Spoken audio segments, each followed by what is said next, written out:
Il est 23 heures à Abidjan et partout en Côte d'Ivoire. Madame, Monsieur, bonsoir. Tout de suite, les titres. Le chef de l'État, le président Alassane Ouattara, a reçu ce jeudi en audience le secrétaire général adjoint des Nations Unies aux opérations de maintien de la paix. Jean-Pierre Lacroix salue le soutien de la Côte d'Ivoire aux actions de maintien de paix de l'ONU. Les échanges ont également porté sur la situation sécuritaire dans la sous-région. 825 francs CFA, le prix du kilogramme de cacao pour la campagne intermédiaire de 2021 à 2022. Notez que cette décision, selon Kobenan Kwasi Adjoumani, dénote de la volonté du chef de l'État à garantir un revenu décent aux producteurs.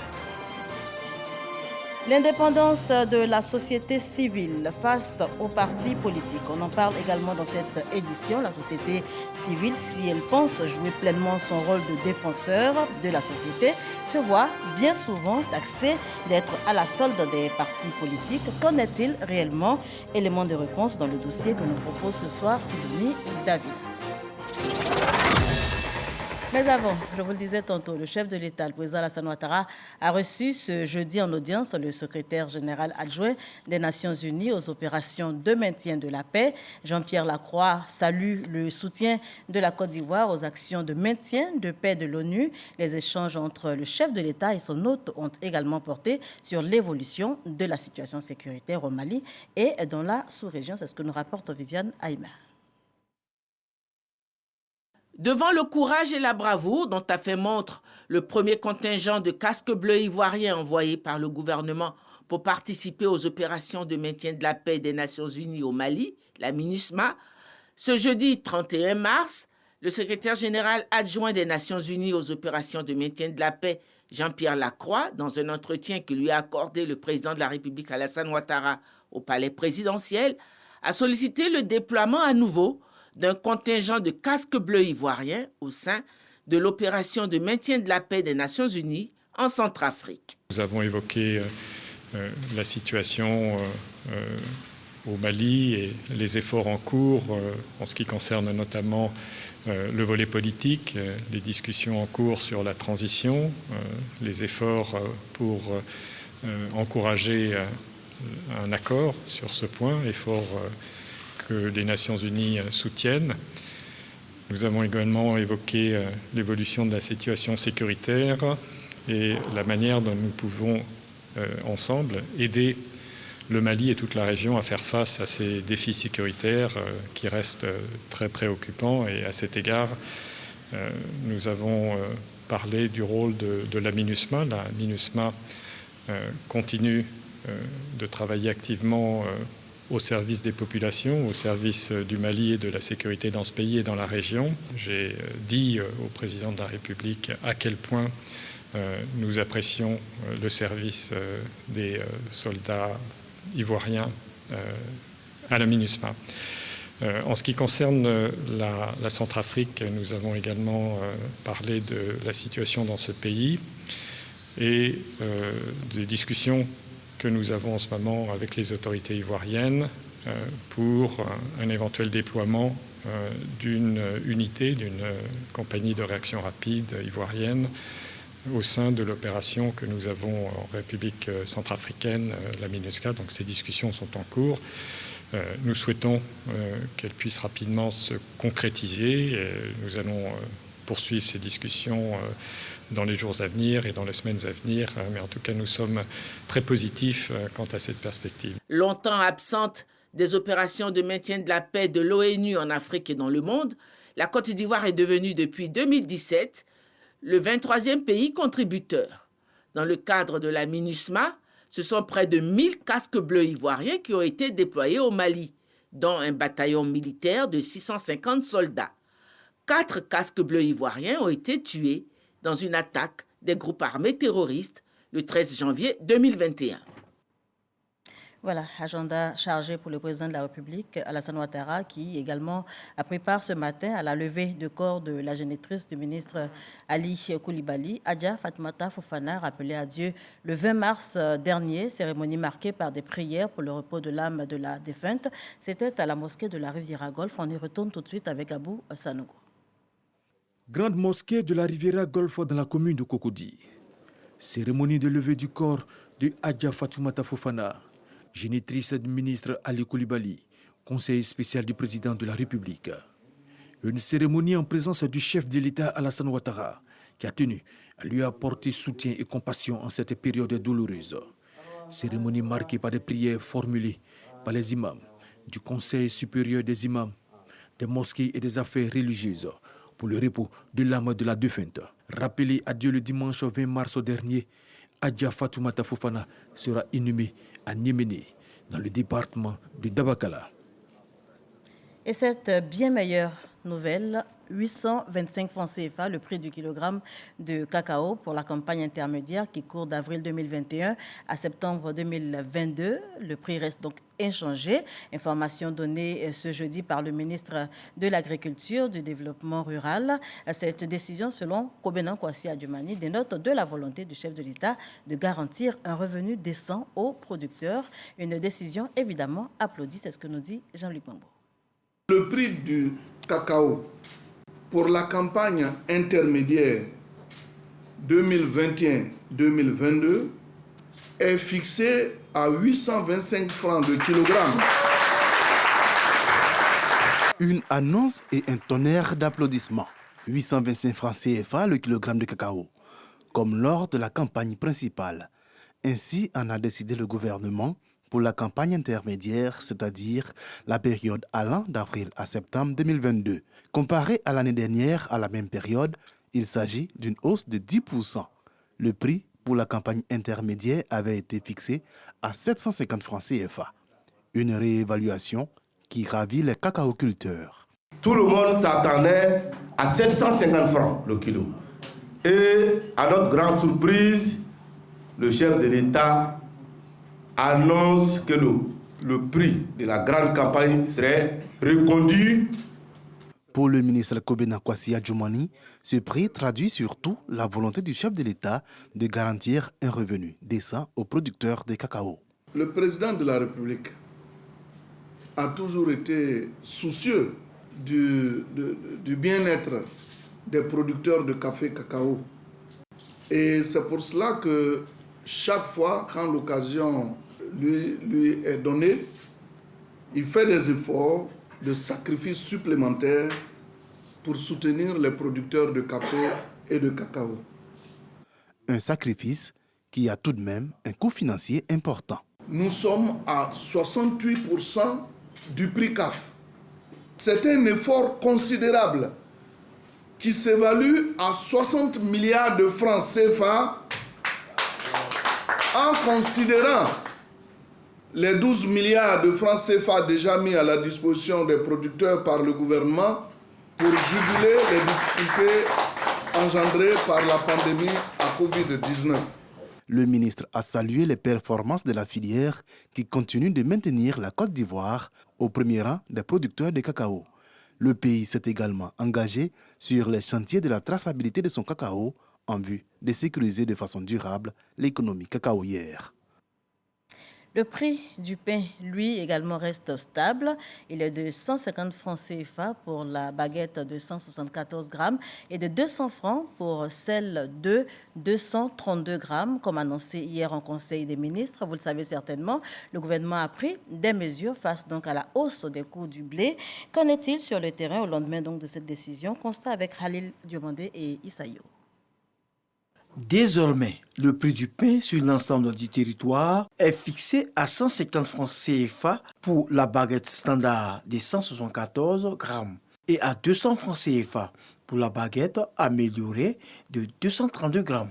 La décision a été annoncée ce mercredi en Conseil des ministres. Cette mesure vient pour maintenir l'équilibre du secteur et atténuer les effets de la hausse des coûts du blé sur le pouvoir d'achat des consommateurs. Qu'en est-il sur le terrain? À Cocody-Mermoz, chez ces boulangers, l'ancien tarif est encore d'actualité. Les prix de baguettes sont à 150 pour le moment. À quelques encablures de là, dans cette boulangerie à Cocody-Blocos, le prix du pain est à 150 francs CFA. Mais pour 200 grammes à la Riviera Golf, le constat est quasi similaire qu'à Blocos. Normalement, le poids du pain est 300 grammes. Donc, À la cuisson, ça fait les 1/5 du poids. Ça revient à 250. Donc, on roule entre 250, 230, 240. Le pain va rester à 150 francs. Nous, on a déjà statué ça entre nous ici. Chez les consommateurs, les avis sont plutôt mitigés. On veut que le prix reste à 150, même si le kilo est petit. On va se débrouiller avec. C'est une mesure qui tient compte des préoccupations des producteurs de pain et puis en même temps qui essaie d'avantager les consommateurs. C'est une très bonne initiative. Ceux qui veulent consommer le pain de 150 vont consommer le pain de 150 et pour certaines personnes vont consommer aussi le pain de 200. Ce tour des boulangeries a été l'occasion pour la population d'inviter le ministère du Commerce à plus de vigilance quant au respect des mesures prises par le gouvernement. La fixation du prix du carburant également d'actualité. Le ministre des Mines, du Pétrole et de l'Énergie était sur le plateau du 20h ce 31 mars, aujourd'hui donc, pour apporter des informations sur le sujet. Thomas Camara a annoncé une hausse du prix du super. Le prix du gasoil, lui, reste le même. La reprise économique mondiale après la crise sanitaire Covid a engendré une augmentation des prix des produits pétroliers à l'international. Notre pays, à l'instar de l'ensemble des pays du monde, n'a pas été épargné. Le gouvernement avait donc pris des mesures pour réduire l'impact de la crise sur les populations et préserver le pouvoir d'achat des Ivoiriens, notamment en décidant de la suspension de l'application de la formule automatique de fixation des prix des produits pétroliers. Cela s'est traduit par une subvention du prix des produits pétroliers de 55 milliards de francs CFA de janvier à mars 2022. Toutefois, les prix des produits pétroliers continuent leur tendance à la hausse en raison de la crise entre la Russie et l'Ukraine. Cela a entraîné une importante augmentation des prix à la pompe, à la fois du super et du gasoil, partout dans le monde et notamment en Afrique.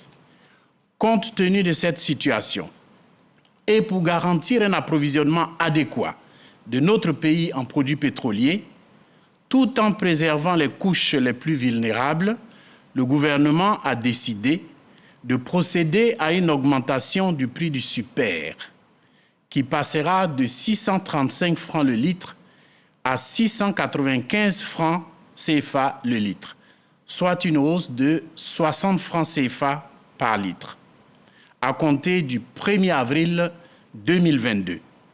Le prix du gasoil, quant à lui, demeure inchangé à 615 francs le litre, pour ne pas avoir d'impact sur le coût du transport en commun et des marchandises. Cela correspond à une subvention additionnelle de l'État de 64 milliards pour le seul mois d'avril 2022. Au total, l'État aura consenti un effort d'environ 120 milliards de francs CFA de janvier à avril 2022 afin de préserver le pouvoir d'achat des ménages vivant en Côte d'Ivoire. Je vous remercie. Et on poursuit en images avec cette information que nous rapporte Grace Kando. La signature électronique à la fonction publique est désormais une réalité. Et cette solution numérique vient d'être validée par les ministres de la fonction publique et de la modernisation de l'administration et Roger Adom Félix de l'économie numérique, des télécommunications et de l'innovation. La première version, nous dit Grace Kando, a été présentée à travers une phase de démonstration. Nous en reparlerons avec notre reporter dans nos prochaines éditions. Dans le cadre de la mobilisation du secteur privé autour du financement du plan national de développement PND 2021-2025, un groupe consultatif se prépare. Il est prévu pour les 14 et 15 juin prochains, ici même à Abidjan. L'annonce a été faite ce jeudi. C'était au cours d'un dialogue de haut niveau entre le ministère du plan et du développement et les partenaires techniques et financiers de la Côte d'Ivoire, rencontre à laquelle participait Dangui Dangui. Après l'adoption du plan national de développement PND 2021-2025 par le gouvernement et les deux chambres du Parlement, l'heure est à la mobilisation des ressources pour son opérationnalisation. Par exemple, sur près de 9 500 milliards de francs CFA de besoins d'investissement public de ce troisième cycle du Plan national de développement, seuls environ 4 000 sont acquis, 5 500 milliards restent à mobiliser. La question était sur la table de cette rencontre de haut niveau entre le ministère du Plan et du Développement et les partenaires techniques et financiers de la Côte d'Ivoire. L'essence de cette réunion aujourd'hui, c'est de créer un cadre de dialogue proactif, flexible, adaptable, qui sache répondre aux attentes des autorités ivoiriennes, la manière dont les partenaires au développement peuvent accompagner les autorités ivoiriennes sur ces priorités, de manière constante, de manière continue. Également au menu des échanges au cours de ce dialogue de haut niveau, les préparatifs du groupe consultatif que veulent organiser les autorités pour mobiliser le secteur privé autour du PND 2021-2025. Comment réunir la table ronde des bailleurs traditionnels, mais en expliquant l'attractivité de l'économie ivoirienne, en expliquant l'environnement attractif pour le secteur privé et associer ce secteur privé pour que déjà il commence lui aussi à s'engager. Le PND 2021-2025 projette un taux de croissance d'environ 7,6% et nécessite un niveau d'investissement de 59 000 milliards de francs CFA, dont 74% financés par le secteur privé et 26% par le secteur public. Sa mise en œuvre devrait entraîner la transformation économique et sociale nécessaire pour hisser la Côte d'Ivoire au rang des pays à revenus intermédiaires de la tranche supérieure. Piraterie, pêche illicite, lutte contre l'insécurité maritime, on en parle également dans ce journal.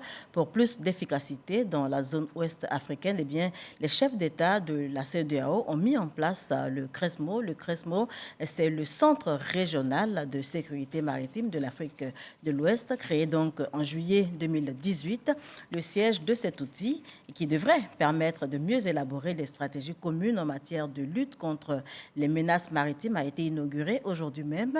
Il est situé à Angré, la Djibi, c'est dans la commune de Cocody. On y va avec Konaté Moussa. Centre régional de sécurité maritime de l'Afrique de l'Ouest. C'est ici que seront élaborées toutes les stratégies de sécurisation maritime de l'espace ouest-africain.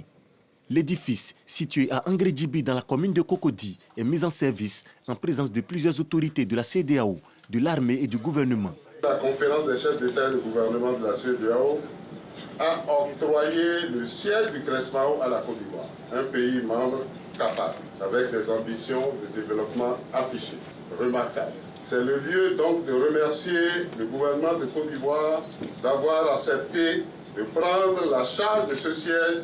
Piraterie, pêche illicite, pollution, trafic de tout genre sont entre autres menaces sécuritaires en mer. Représentant le Premier ministre, le ministre de l'Intérieur et de la Sécurité a réitéré l'engagement de l'État ivoirien contre l'insécurité maritime. La Côte d'Ivoire a élaboré une stratégie de l'action de l'État en mer qui s'inscrit donc dans le cadre de l'architecture de Yaoundé, cadre de coopération et de collaboration et aussi de coordination de la sécurité maritime dans le Côte de Guinée.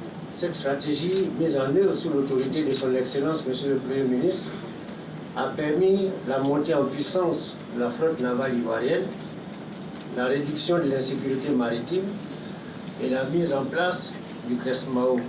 Le Centre régional de sécurité maritime de l'Afrique de l'Ouest a été créé le 31 juillet 2018 au Togo par les chefs d'État de la CEDEAO.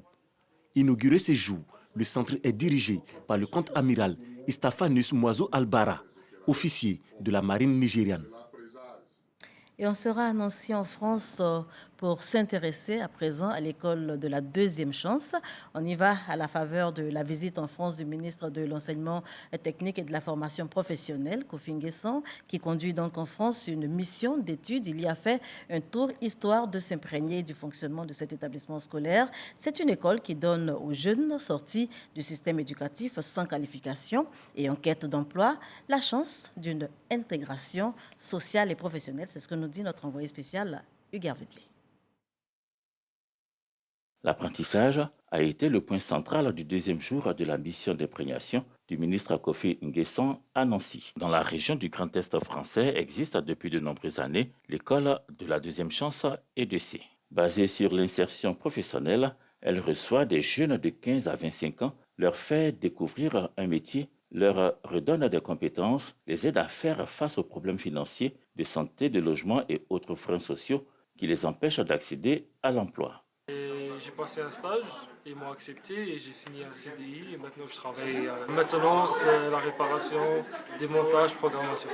Et c'est une expérience intéressante d'être passé ici? Oui, très très intéressante parce que ça aide les jeunes à trouver leur projet et leur but. L'objectif, c'est surtout un travail qui est fait par les formateurs référents qui accompagnent ces jeunes. Et l'objectif, il est souvent d'abord de leur redonner confiance. C'est souvent des jeunes qui ont été en échec scolaire. Et le travail de fond qui est fait, c'est leur prouver qu'ils sont capables de réussir dans la vie sans forcément avoir réussi des études. Résultat des différentes rencontres et des échanges, des idées pour impulser une dynamique nouvelle à la réinsertion des jeunes sans emploi et sans qualification, à la reconversion professionnelle. Je crois qu'on a compris le mécanisme de l'école de la deuxième chance. On a vu aussi le démembrement dans les départements et dans certaines villes de taille moyenne, comment les entreprises et à travers les plateformes ont émis leur souhait d'avoir des jeunes de qualification relativement pointue et comment l'école s'est adaptée et adapté ses programmes avec en appui des formateurs venus des entreprises pour les former au métier. Je crois que former au métier nécessite une certaine expérience et les entreprises, avec leurs personnels, leurs experts, ont aidé aujourd'hui à la création de cette école, la deuxième chance, dans cette région du Grand Est. La mission française du ministre Kofi Nguessan, qui s'inscrit dans la volonté gouvernementale de proposer à la jeunesse des formations au métier ainsi que des stratégies de reconversion professionnelle, se poursuit à Paris.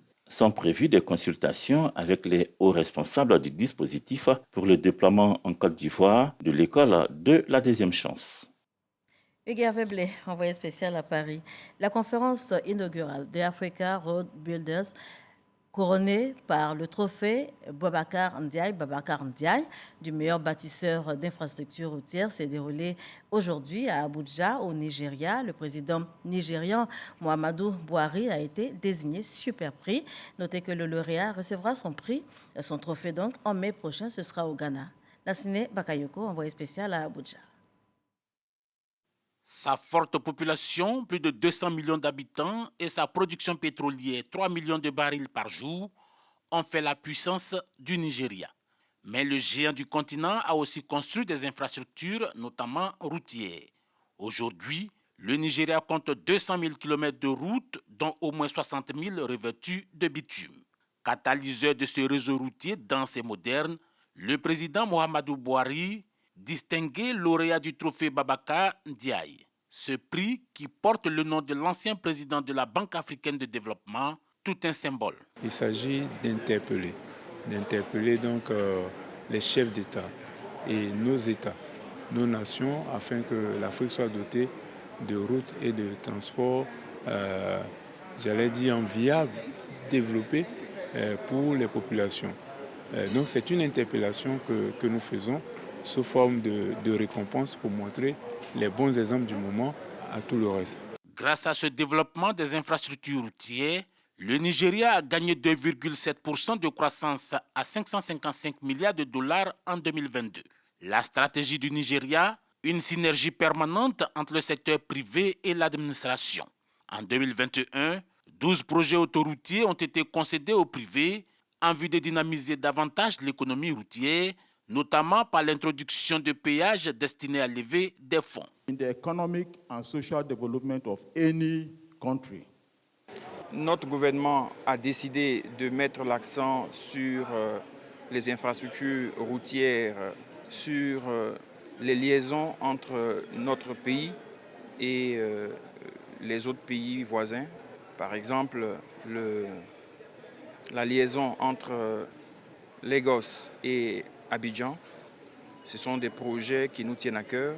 Au plan interne, d'autres projets d'envergure sont en cours de réalisation, à l'image du 4e pont de Lagos, le pont Buhari entre Onitsha et Asaba, ou encore les passages supérieurs sur l'autoroute Lagos-Ibadan. Un boulevard sur lequel toute l'Afrique devrait s'engager pour son rayonnement. Aucun président ou aucun pays ne gagne le prix 2 fois de suite.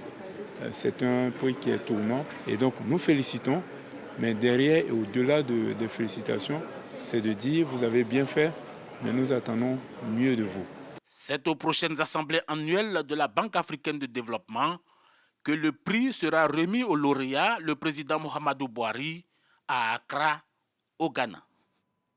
À présent, les chiffres liés à la Covid-19.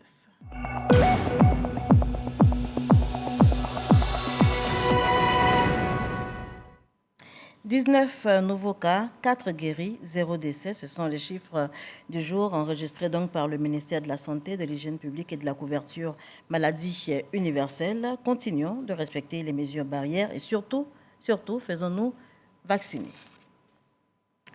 On en vient au dossier de ce soir, l'indépendance de la société civile face aux partis politiques. On en parle. La société civile, si elle pense toujours jouer pleinement son rôle de défenseur de la société, elle se voit bien, très souvent même, taxée d'être à la solde des partis politiques, d'être même leur porte-voix. Qu'en est-il réellement? Élément de réponse dans ce dossier, signé Sidonie Davila.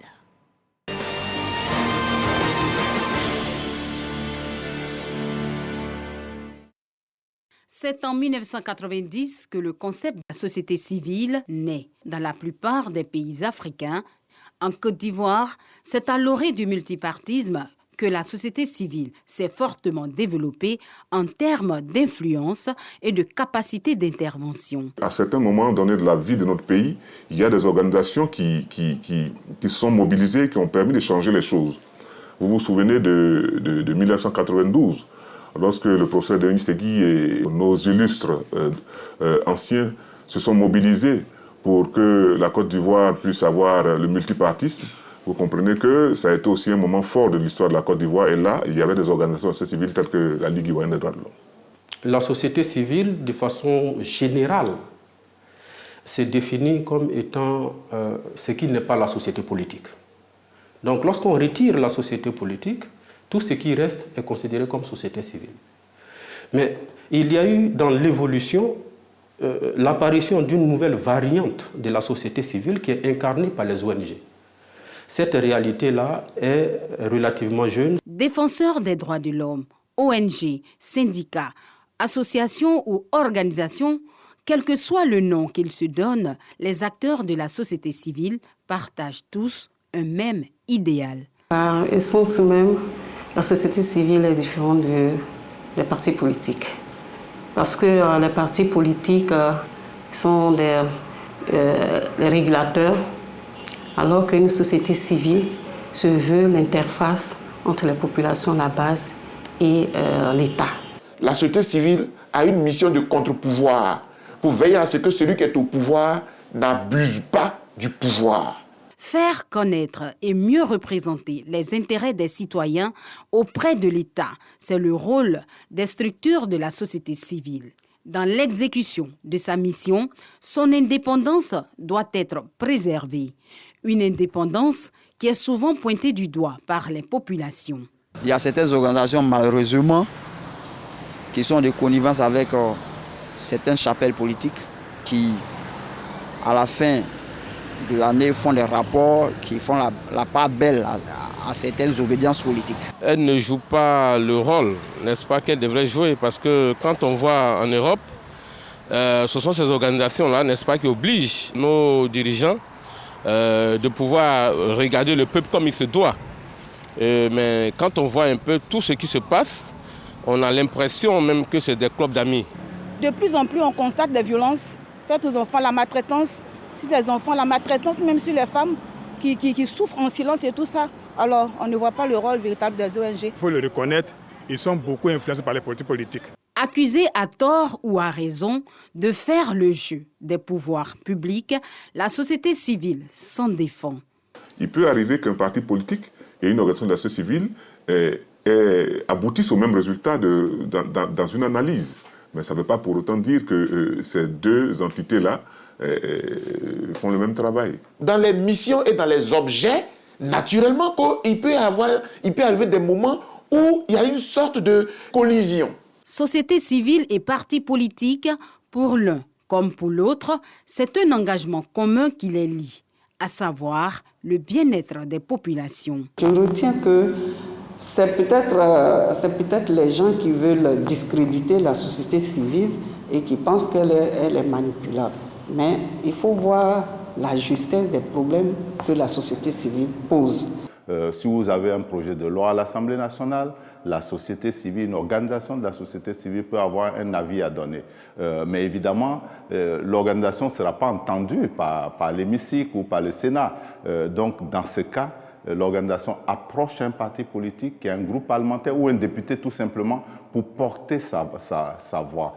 C'est pareil au niveau politique. Donc, il y a une collaboration nécessaire qui s'impose. L'indépendance dans l'action, la société civile la revendique. La société nous juge. Donc la société est bien placée pour voir que celui-là, il dit il est société civile, mais en la vérité, il est vendu. La société va le sanctionner. Ce sont les organes de la société civile qui doivent se positionner comme lanterne en remplissant des fonctions assez claires, sans se compromettre, en faisant des propositions, de sorte que la société se porte mieux.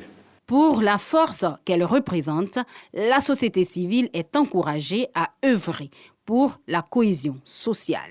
J'exhorte surtout la société civile à œuvrer dans cette recherche de la cohésion sociale qui est très importante, qui doit servir de ciment entre les différentes populations. C'est donc à juste titre que la société civile participe au dialogue politique qui est aujourd'hui à sa 5e phase.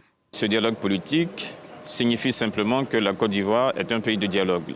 Les sujets sont débattus sans a priori aucun. Le plus important, c'est qu'au sortir de ce dialogue, la Côte d'Ivoire puisse aller vers la réconciliation nationale. ONG, associations, organisations, pour ne citer que celles-là, ces structures de la société civile travaillent de façon bénévole et beaucoup parmi elles bénéficient d'aides extérieures. Voilà, la société civile, quelle indépendance face aux politiques, un dossier que nous proposait Sidonie Davila, dossier qui met un terme donc à ce journal. Merci de l'avoir suivi. Passez une excellente soirée sur RTI.